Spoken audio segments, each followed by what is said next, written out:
Hey everybody, welcome back. Today I'm going to talk about weight loss. Why is this such an obsession in our society? How can we do it? Why should we do it? So first of all, I was thinking I was just going to talk about a simple, tactical way to lose weight in your life. As soon as I started talking about that, I realized that what I'm really interested in is, why is this a problem? What is at the root of this societal disease? How can we be living in a society where over 50% of our population is overweight, many of them obese, and have people starving in our country and in the world? What is happening?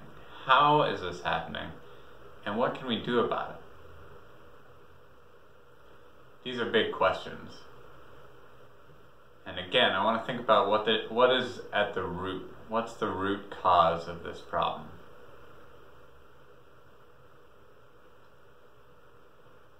I believe that it is disconnection. Disconnection from the source. The spirit that moves within all things. The source which created us.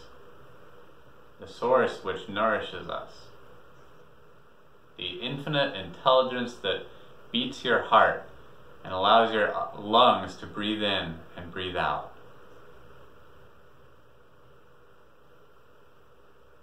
The intelligence that structures, the intelligence that is within the structure of all life. As a society, we have lost touch with this structure, with this intelligence, with this source, the spirit. And I believe that part of this issue is that we're arguing as to what to call it, what it is. Am I talking about God, the Creator, that which created all that exists?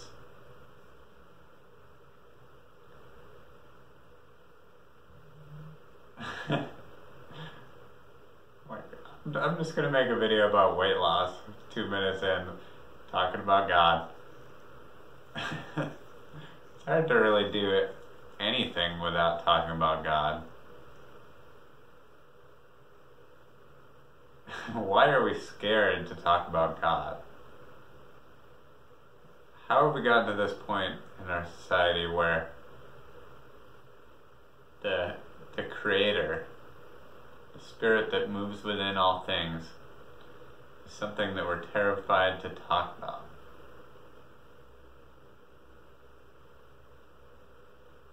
That's super interesting to think about. And I know there's a strong historical basis here. We've done so much harm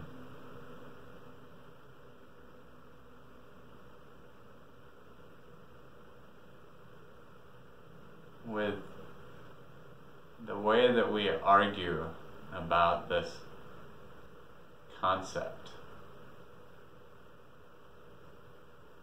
Like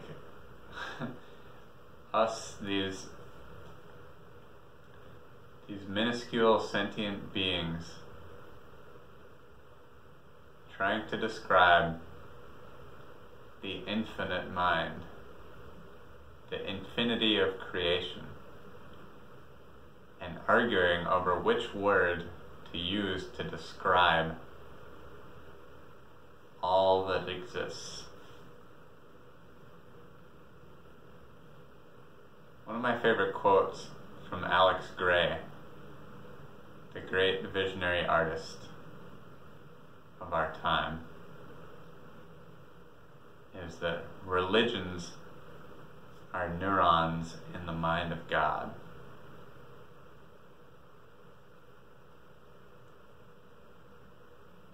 Religions are neurons in the mind of God.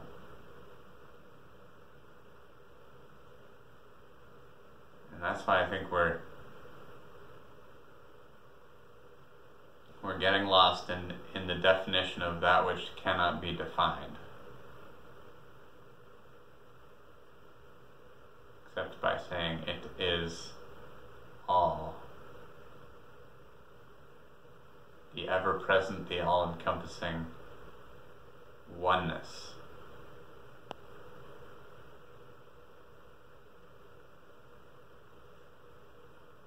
So,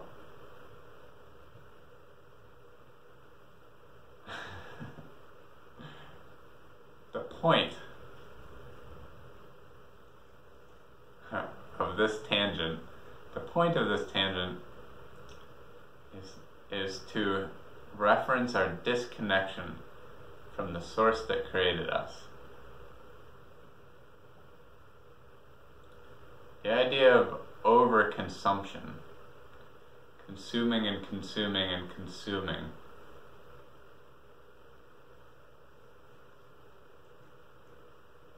is a syndrome that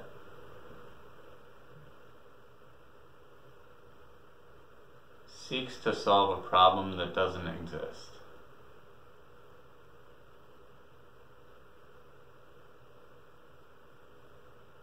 It's like trying to fill up your cup that's already full. It's already full. It's already full.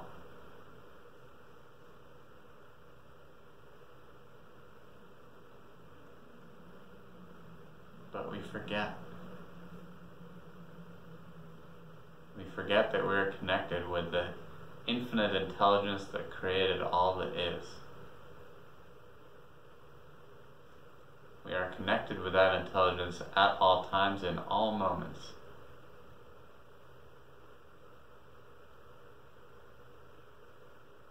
And we lose faith.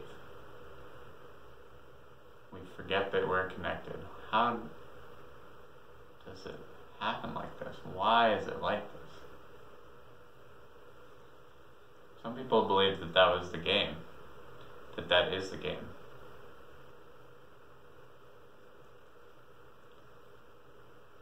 That duality allows us to re-experience the state of oneness again and again and again. Because through our perception of disconnection, we are once again able to perceive unity.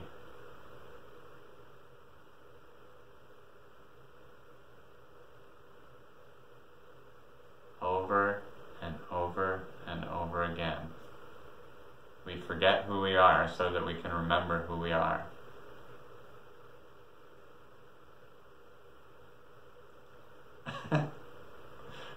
So this is my video about weight loss.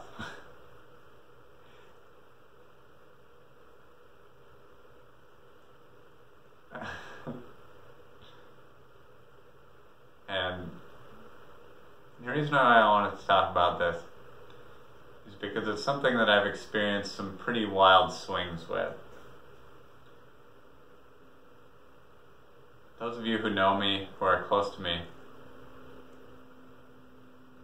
probably think that this just comes really easily to me all the time.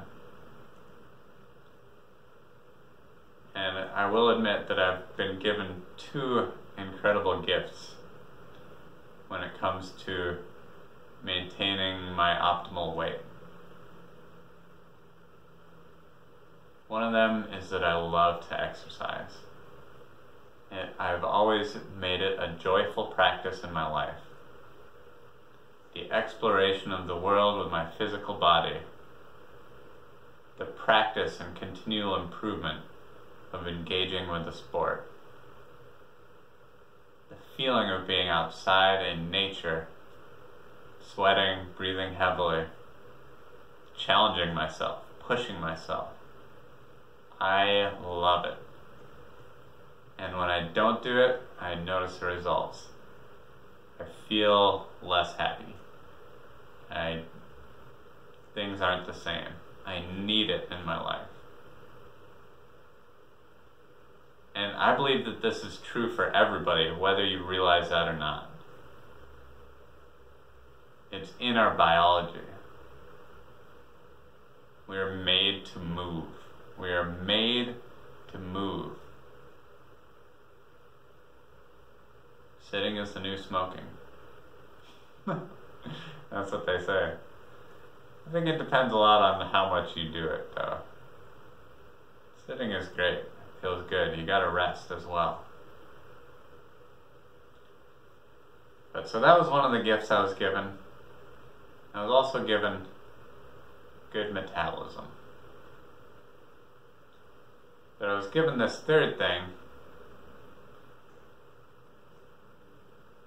which has made it difficult, and which has allowed me to see the other side of it, which is that I was given an addictive, pleasure-seeking, thrill-seeking personality.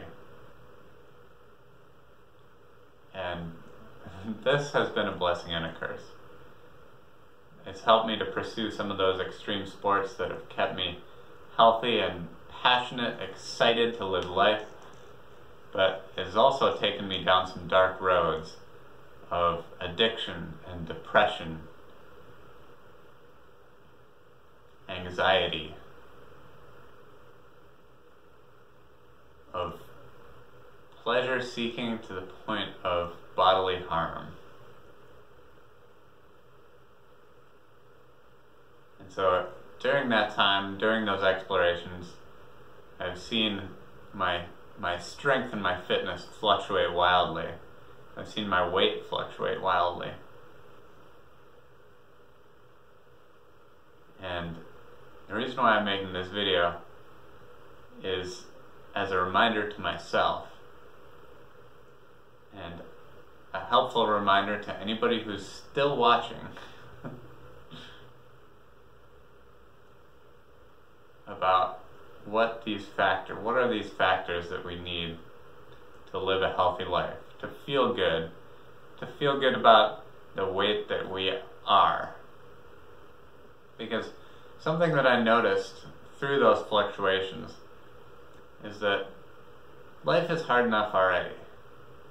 If you're carrying around extra weight, extra baggage that you don't need, you're simply making it harder for yourself. Making it harder to move, harder to exercise, harder to do the things that you need to do. Carrying around excess weight. It could be a physical weight, it could be emotional weight. Oftentimes they go together. One of my favorite terms for the emotional weight that we carry around, the excess emotional baggage, is the grief case. If you're carrying around a big heavy grief case, figure out how to lighten that load a little bit. There's a lot of techniques, tricks for doing this. And I'd be happy to share more of them with you if you want to reach out to me about that. Right now I want to talk about something really simple, tactical way to lose weight if you want to do this. If you want to make a change in your life without much extra effort. So this comes down to two very simple factors. And I'm going to set aside the factors of genetics and body type, because I know that those are factors. I understand that this is easier for some people and harder for some other people. But the only place where you can do it from is from your body in present time. That's the starting point. That's what everybody has to work with. So the two most important factors to look at are diet and exercise. Exercise and diet. How can we make this optimally easy? For me, like I said, I was given the gift of loving exercise. I just love it. It feels good to me.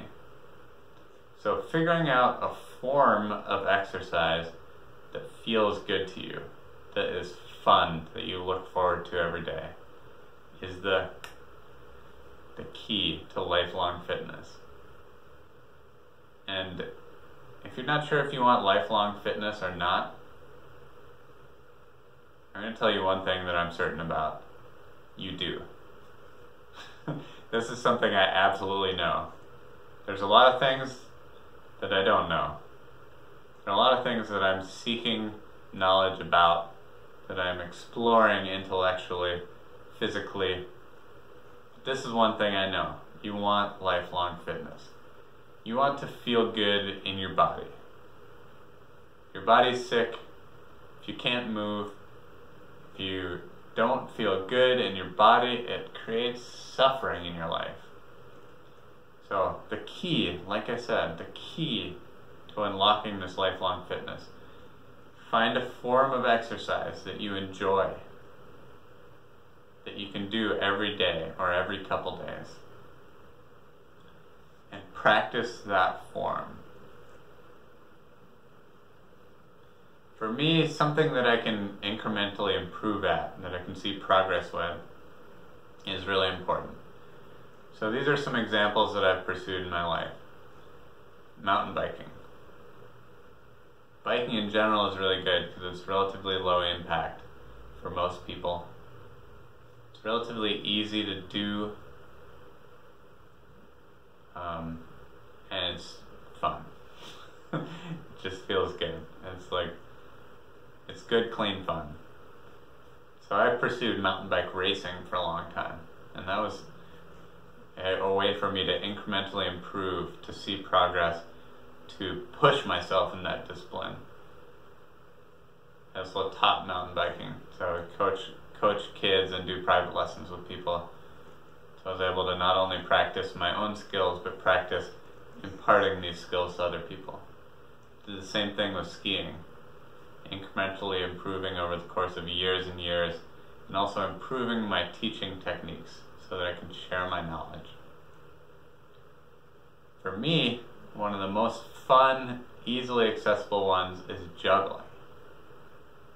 If you got two hands and a brain, you can juggle. You can even do it with just one. You can even do it with your feet. Basically, just about anybody could do it. You can see incremental improvement over the course of days, weeks, months, years, and even a lifetime. I have some separate videos about doing this. Then, my most recent one has been surfing. It's allowed me to see that incremental improvement, to push myself out of my comfort zone. I'll be honest with you, I'm terrified of sharks. Or at least consistently scared of sharks at this point. When I first started being in the ocean, it was pretty uncomfortable for me. It was a fear that I was facing on a daily basis when getting in the water surfing. And then, surfing itself can be scary. The waves can really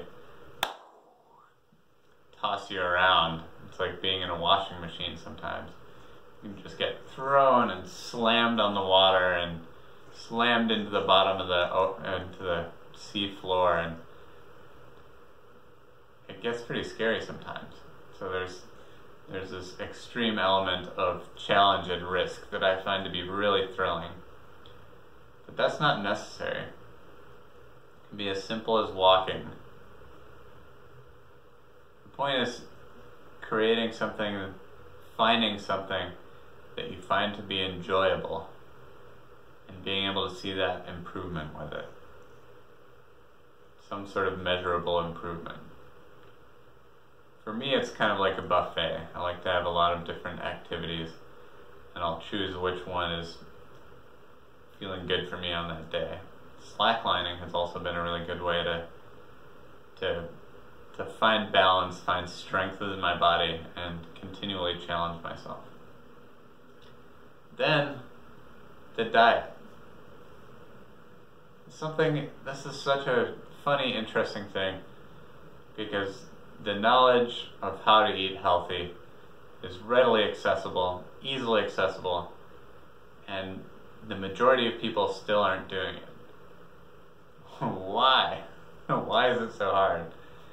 I think we've been programmed with some really bad habits as a society.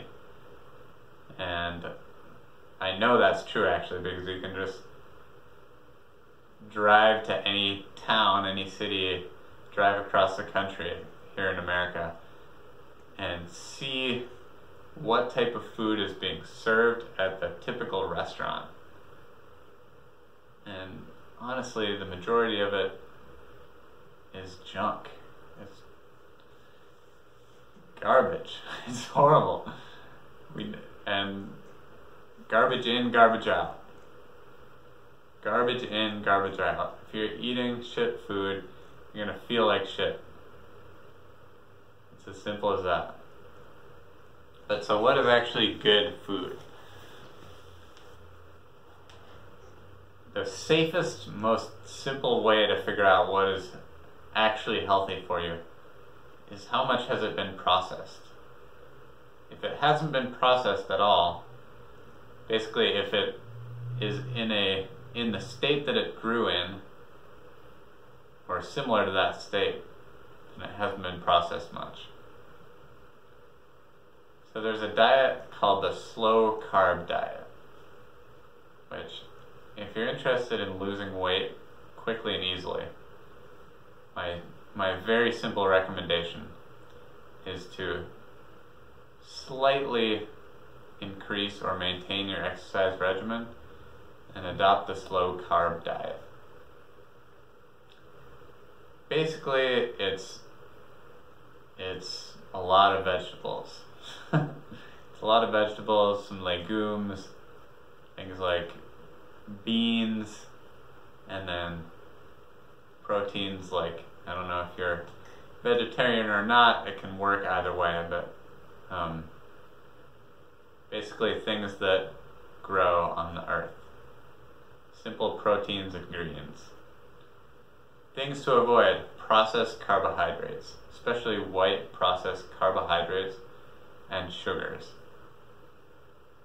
Now there's some sugars that are natural, healthy, good sugars, but in the slow carb diet he actually recommends cutting out a lot of fruit too, because a lot of fruit contains a lot of sugar. So it's mostly vegetables and proteins. Beer. If you're trying to lose weight, stop drinking beer.